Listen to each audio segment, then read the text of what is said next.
New post-war Old Dutch cleanser, famous for chasing dirt, presents Nick Carter, famous for chasing crime.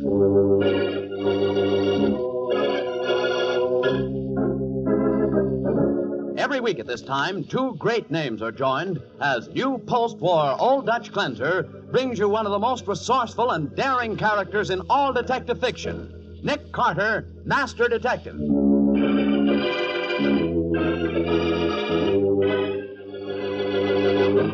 Patsy, this case has been solved. How, Nick? By a talking typewriter. What?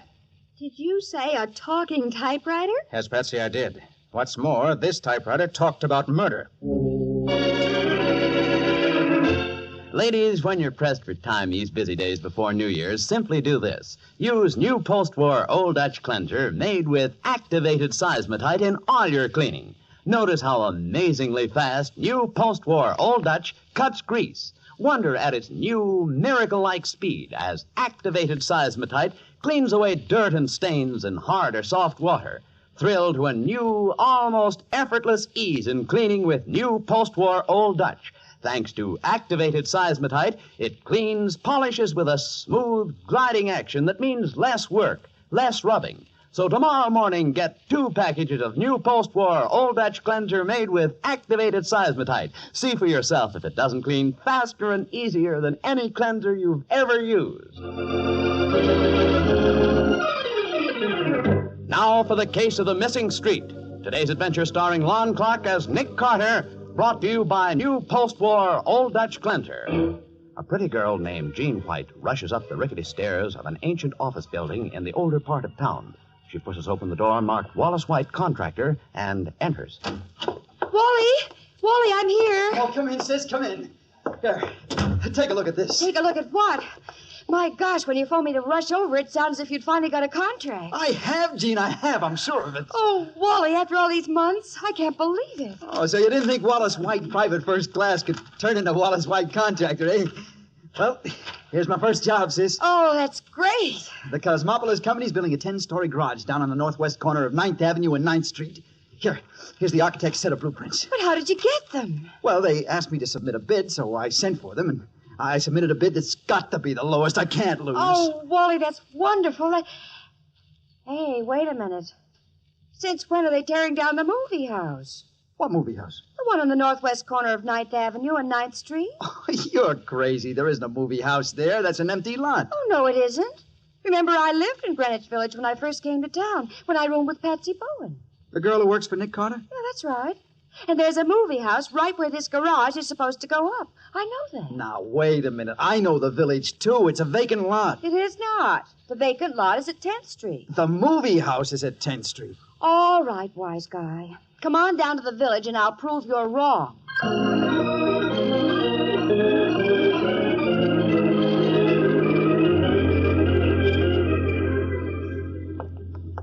Well, this is 9th Avenue and 10th Street. And there's the movie house on the corner, just as I said. Golly, I could have sworn. Wait a minute, Wally. We're both right. There's the vacant lot across the street, also at 9th Avenue and 10th. Golly, the village is so twisted and mixed up, you can't ever remember anything about... Jean, hold it. What's the matter? There's something fishy here. Fishy? Yeah. There isn't any intersection of 9th Avenue and 9th Street. What? Well, take a look for yourself. The avenue runs into the village square and ends. What, and 9th Street is below the square. It doesn't even come close to the avenue. But the blueprint says... Yeah. It says that a garage is going to be built on imaginary land. But there just isn't any such street corner. I don't understand, Wally. Is this some kind of a gag or something? Well, if it is, I don't like it. I paid a $50 deposit to the Cosmopolis Company on these blueprints. Do you think something is crooked, Wally? It sure looks that way. But, Wally... Hey, Jean, do you think Patsy Bowen could get us in to see Nick Carter? Even if it's a case involving only $50. Gee, I don't know. We could try. Okay, then, let's try. We got to get help from somebody.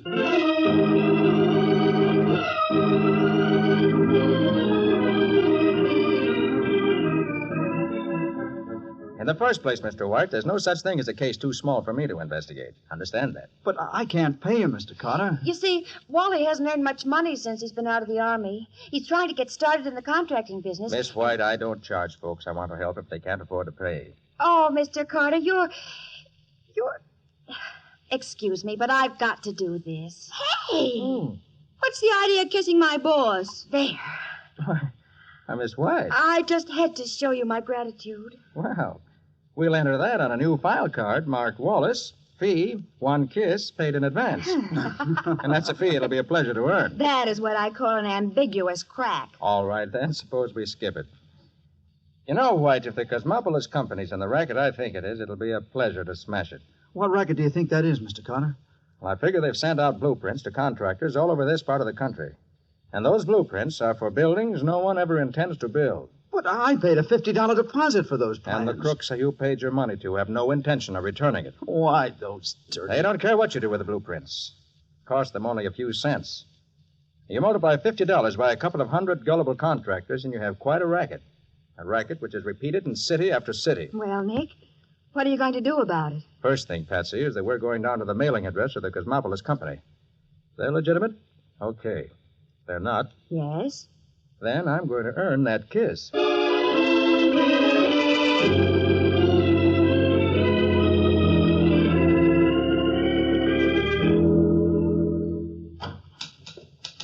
good afternoon. How do you Can I help do? you, please? I'm Doris Foster. I'm Nick Carter. This is my secretary, Patsy Bowen. Nick Carter, the detective? That's right. Tell me, Miss Foster, what's your connection with the Cosmopolis Company? Well, none, really. Miss Harris, my boss, rents out this office as a mailing address. She has several clients, and the Cosmopolis Company is one of them. Why? Is there any mail for them now? Well, yes, there is. Let me see it, please.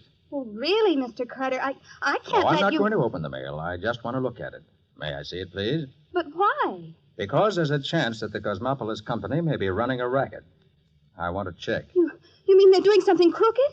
That's the idea. Oh, my gosh, this is awful. I mean, here's the mail. Thanks.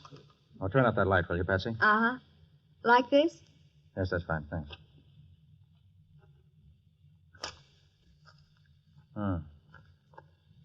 11 letters here. With a strong light behind them, it looks as though each one contains a check or money order. I guess that's all the proof we need, Patsy. Well, how is that proof, Nick? Wally White isn't the only contractor in the world. True enough, but a legitimate firm wouldn't be requesting construction bids from so many different contractors. This is a racket, all right. Oh.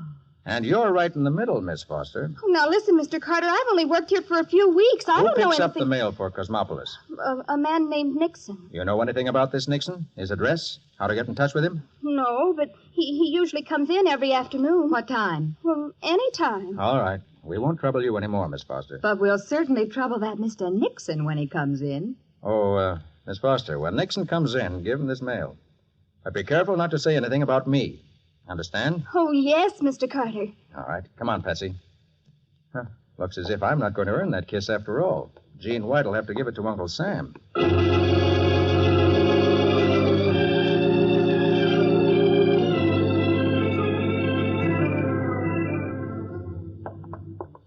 Step around the corner of the hall, Patsy. What was that crack about Uncle Sam, Nick? This is a federal case. Illegal use of the mail. I've got to notify the FBI. This isn't for us. Oh. But I'm not taking any chances on this Nixon in the meantime. Run over here. Why? I want to look in this broom closet. But what for? Tell you in a minute. Oh. Don't know. Nick, what's all the mystery? See that ventilator up there? Yes, but There's also a ventilator in the office where Miss Foster is. I didn't notice it. Well, I did. And we should be able to hear anything that's said in there from right here. But I can't hear anything. Naturally. Miss Foster's in there alone. She's not talking to anybody. What do you intend to do? Just stand here until somebody comes in and starts to talk? No, I'm leaving you here. Then I'm sending Scubby over with a portable wire recorder. You two should be able to get that grill off and hold the microphone right up against the grill in the other wall. Gee, it's pretty high up, Nick. Scubby will give you a boost. Well, sure, I want but... you to try to record everything that's said in that office. Well, we'll do our darndest, Nick, but what's the idea? That Foster girl looked flustered. She was. I'm sure she won't be able to keep her mouth shut. When she sees Nixon, she may be provoked into saying something valuable. And when Nixon leaves, Scubby tails him, eh? You're a smart girl, Patsy. When Scubby leaves, you report back to the office. We'll turn over everything we got in this case to the government man. What's the joke? Well, I just can't wait to see you turn over to an FBI man that kiss Gene gave you.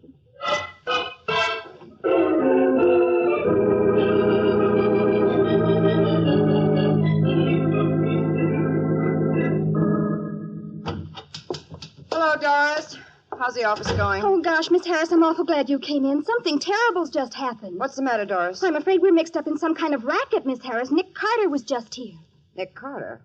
What did he want? He was doing some investigating for a man named Wally White. Mr. Carter said those Cosmopolis people are some kind of crooks. Oh, is that so? And I think Mr. Carter's going to wait until Mr. Nixon calls for his mail and then do something to him. Now, take it easy, Doris. If that Nixon is a crook, I'll get rid of him fast enough. Oh, gosh, Miss Harris, it's got me so upset I Look, can't... Doris, why don't you take the rest of the day off?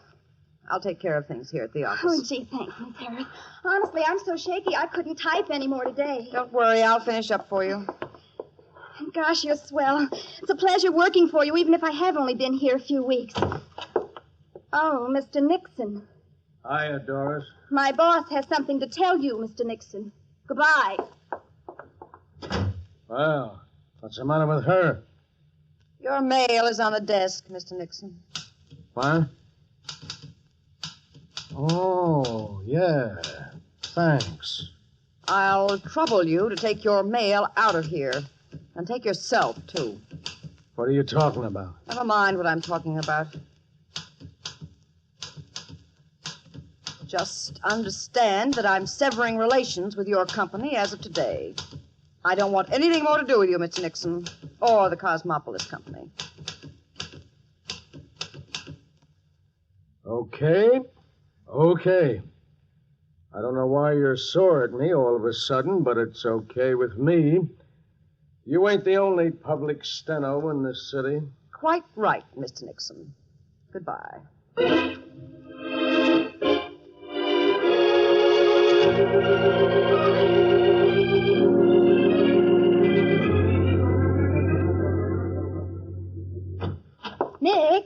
Nick, you back yet? All right here, Patsy. Oh. Got back to the office a few minutes ago. Been talking with the Justice Department. Do they know about Nixon? They're hot on his trail. In fact, they've been after him for over a year. Oh? They tell me he always operates with the same girl. They're an old team. Doris Foster. The girl in the office? Yes. What makes you so sure?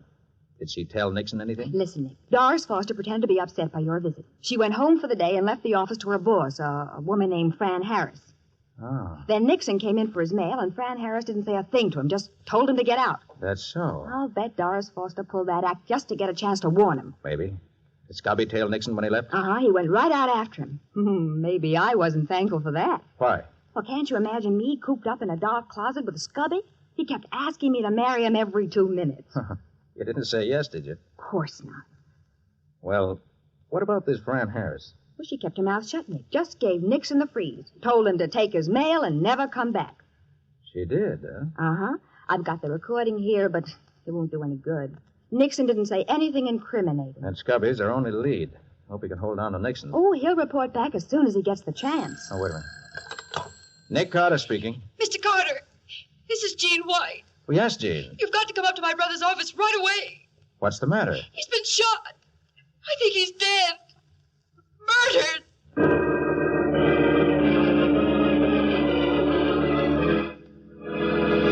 Nick and Patsy leave the office at a run, jump into Nick's convertible, and drive swiftly toward Wallace White's office.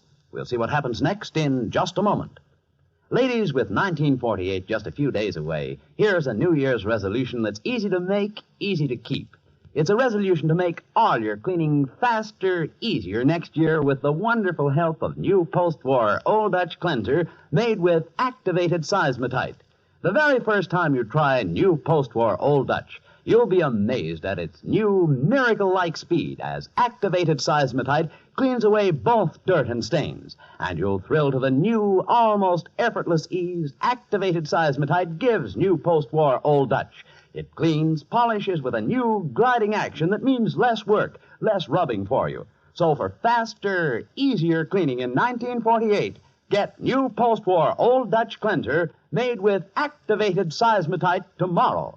It's at your dealers now in the same familiar package. Now back to the case of the missing street. Today's adventure with Nick Carter, brought to you by new post-war Old Dutch cleanser. In Wallace White's office, Nick examines the body on the floor while Jean pours out her story. We were just sitting here, Mr. Carter, talking about that missing street and wondering whether you'd get Wally's money back. Oh, easy, Jean. Then all of a sudden there was a shot through the glass panel in the door, and Wally just slumped out of his chair. I called you right away. It's a good thing you did, Jean. Wally's badly hurt, but he isn't dead. Oh, thank heaven. Bullet through the lung. Missed his heart by a fraction of an inch, I think. Patsy, get on the phone and get an ambulance here, fast. Right, Nick. I can't understand it, Mr. Carter. Neither can I, Jean. This attempted murder doesn't make sense. True enough, Wally made the move that uncovered Nixon's blueprint racket. It's true that Nixon can get about 7 years in the federal penitentiary if he's caught, but that doesn't add up to murder. It just doesn't make sense. The ambulance is coming, Nick. Oh, good. What the blazes happened to Scubby? He was on Nixon's tail. How'd he let him shoot Wally? Well, maybe he just waited downstairs when Nixon came up here. Oh, he couldn't be that stupid. You explained to him about the case, didn't you? Well, of course I did, Nick. And he knew that this was Wally's address. Of course, he'd follow Nixon up the stairs to see what he was after. Well, that's right. We'll hold on here until the ambulance takes over.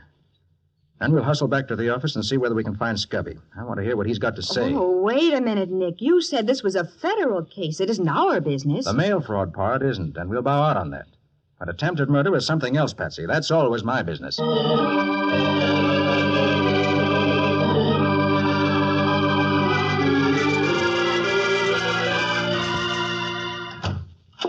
Scubby! Hi, folks. Scubby, what the deuce are you doing here in the office? Where's Nixon? Gee, Nick, I'm sorry. He got away from me. Got away from you? Yeah, I lost him. And let him go up to Wally White's office and pump a bullet into him. What? Scubby, I hate you. Don't you ever propose to me again. All right, now, easy, Patsy. What happened, Scubby? Well, I tailed Nixon out of the building. I swear he never saw me. Then he got into a cab, and I followed the cab all the way up to the city line. But when we got there, Nixon wasn't in it. The old Dodge, huh? Went in one door of the cab and right on out the other.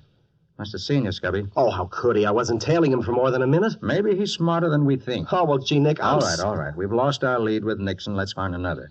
Patsy, let me hear that wire recording. Huh? Well, there isn't anything on it. All right, let's hear it anyway. Okay. Here goes. Oh, Mr. Nixon. Hiya, Doris. My boss has something to tell you, Mr. Nixon. Goodbye. Well, what's the matter with her? Your mail is on the desk, Mr. Nixon. What? Oh, yeah. Thanks. I'll trouble you to take your mail out of here. And take yourself, too. What are you talking about? Never mind what I'm talking about. Just understand that I'm severing relations with your company as of today. I don't want anything more to do with you, Mr. Nixon. Or the cosmetics company. Okay.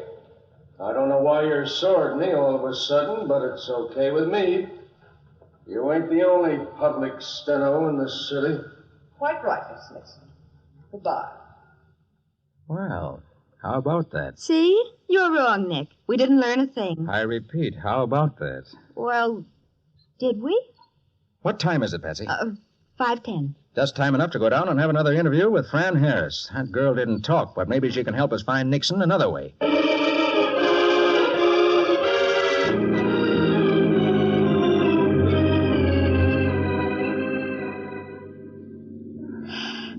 I hope we're in time, Nick. I think we are. Well, what now, Nick? Scubby, you're going upstairs. Wait in the corridor outside Fran Harris's office. If she leaves the office, stay with her. Check. We'll wait here and pick you up when you come out. I'll get going. You bet. And this time I don't get fooled. Patsy, let's go in that drugstore there. We need a phone. A phone? Right. I'm going to interview Miss Harris on the telephone, and when I finish, wild horses won't be able to keep her in that office 1 minute longer.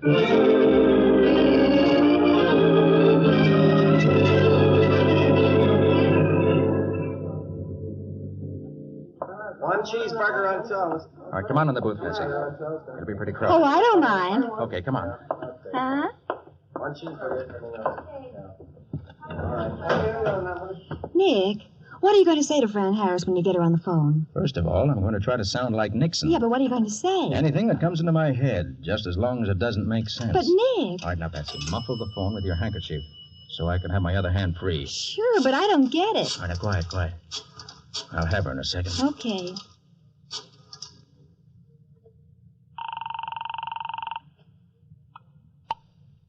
Hello. Oh, hello, Miss Harris. Yes, who's this? This is the Craniston Fanisetto Company calling the time of day. Is this the Kermis of Excellence? What's that? Hey, why the double talk? Hey, quiet, Betsy. I don't think you do you, Miss Harris? Well, please understand the way it means, or at least. I'm going to say it again the twice time when you went inside the office. You did. You didn't get that? And he did. I'm afraid I don't understand. Well, I wouldn't if I were the type that you. It's perfectly ridiculous. Isn't the time I went in there? We should at least, because listening is understanding, which is a sensible way, isn't it? You have the wrong number. Goodbye. Ah, she hung up. Nick, what were you tapping your ring against the phone for all the time you were talking? That was part of the interview. Come on. Fran Harris will be shooting out of her office any minute, and we've got to be in the car ready to follow her.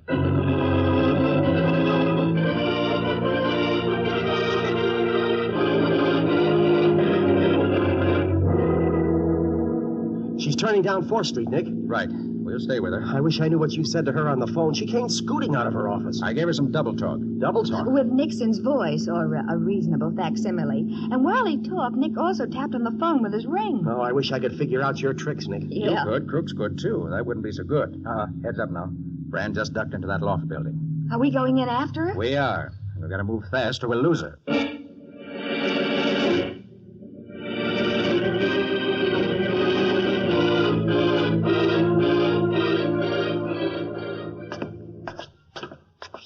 I can hear her, Nick.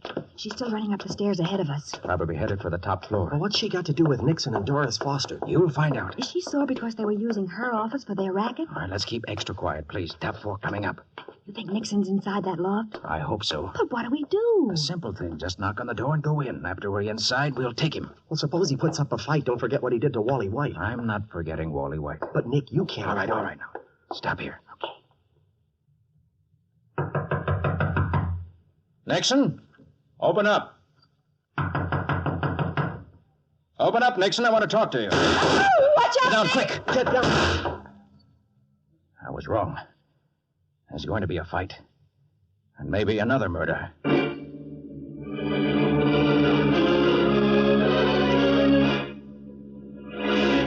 Nick, Patsy, and Scubby crouch on the floor as shots splinter the plant door. We'll see what happens in just a moment. Friends, we won't be with you again until next week, so we take this opportunity to wish you the very best of everything for the new year. 1947 has seen America assume a role of world leadership. The poor and oppressed peoples in many lands look to us in the years ahead for strength and guidance. So let us set the example by welcoming the coming year with faith and optimism, confident that we can lead the world on the paths of peace and righteousness. The makers of new post-war Old Dutch Cleanser and the entire cast of Nick Carter all join me in wishing you a very happy, very prosperous new year. Now for the conclusion of the case of the missing street, brought to you by new post-war Old Dutch Cleanser. Outside the door of the blueprint plant, Nick, Patsy, and Scubby hug the floor as bullets smash through the door over their heads. We've got to do something, Nick. Mr. Carter! Mr. Carter, he's in here! That's Fran Harris. Save me, Mr. Carter! Oh, save me! I'm coming in, Miss Harris. Oh, Nick, you can't do it. Stay there, Betsy. Are you crazy? He'll drop you as soon as you go through that door. No, he won't. Here I come, Nixon. Oh, Nick! All right, you can come in too, Patsy. Nixon's dead. Dead? Nixon's dead. What? With a bullet through his heart. There's Fran over against the wall. Oh, you got here just in time, Mr. Carter. Nixon was going to kill me. It's no use, Miss Harris. You made a good try, but it didn't work. A good try? How could Nixon be dead with a bullet through his heart when I never fired a shot? Why, You were hoping I would shoot, weren't you? He killed himself when you said you were coming in. Oh, no, he didn't, Fran. You put a bullet into him and staged the whole act. Too bad I followed up the lead so quickly, isn't it? You were hoping he'd be framed for the murder of Wally White. You mean she shot Wally? I told you that murder didn't make sense, Patsy. But it did as soon as I discovered Fran was in the racket with Nixon and was using Doris as a front. That's not true. Then Doris was innocent, Nick? She was, Scubby. When we started investigating the fraud pulled on Wally White, she got scared and reported it to Fran Harris. And Fran suddenly got a bright idea. What do you mean? You figured that if you killed Wally with Nixon's gun, you could blame the killing on Nixon. And a ballistics test would show that it was Nixon's gun, and he'd be executed for murder. Then you could take over the racket. You're a liar. Look, Fran, whether or not we can prove that you killed Wally makes no difference, because we can prove you killed Nixon just now. You cannot. Oh, yes, we can. You see, Fran, there's no gun within Nixon's reach as he lies there dead. And there are also no powder marks on him to indicate suicide. Therefore, the only person who could have killed him is you. Well, you'll never prove anything. Don't bother to argue, Fran. A criminal court will settle it for you, and settle it good with the evidence I have. From now on, a prison cell is going to be your mailing address.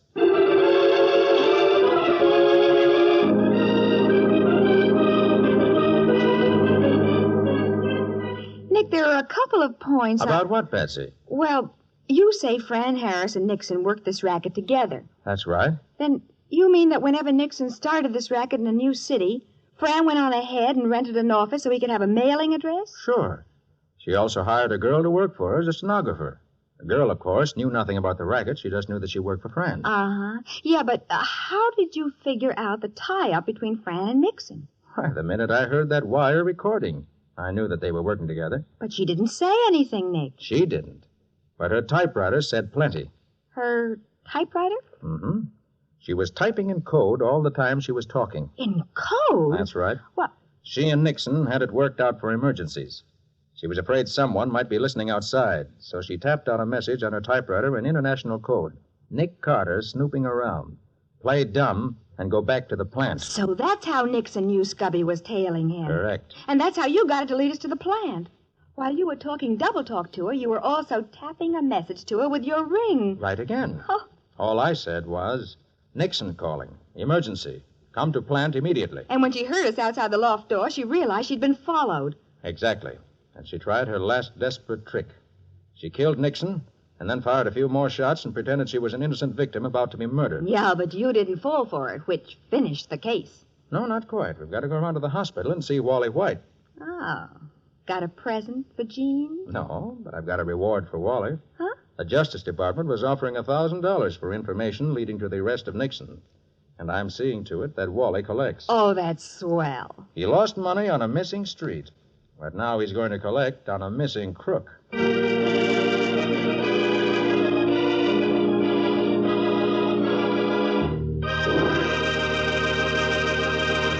Nick, how about a hint or two on what new post-war Old Dutch cleanser has in store for us next week? Well, Bob, the only thing I can tell you is something I'm afraid you won't believe. Well, if you say it, well, I'll believe it. Go on and tell me. Okay, then.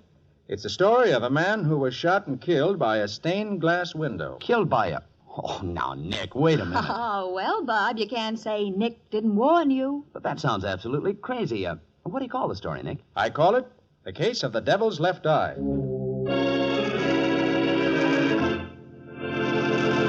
Attention, homemakers. Now you don't need a mixing bowl to color margarine. The sensational new Del Rich Easy Color Pack margarine ends mixing bowl mess. With Del Rich, the margarine and color berry are both inside a sealed plastic bag. You simply pinch the berry, then gently knead the bag. And Del Rich quickly blends to a luscious golden color inside the bag. And listen, the delicious country sweet flavor and freshness of Del Rich are sealed in. It's truly America's finest margarine. Ask for the new Del Rich Easy Color Pack margarine tomorrow.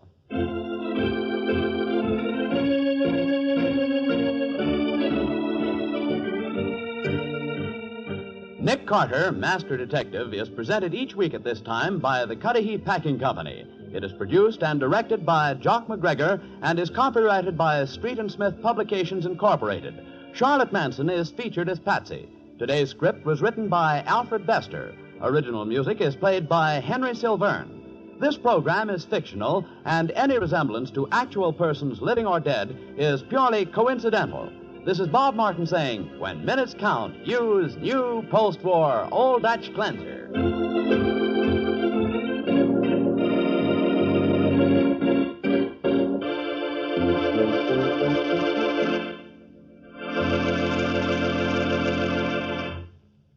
This is the Mutual Broadcasting System.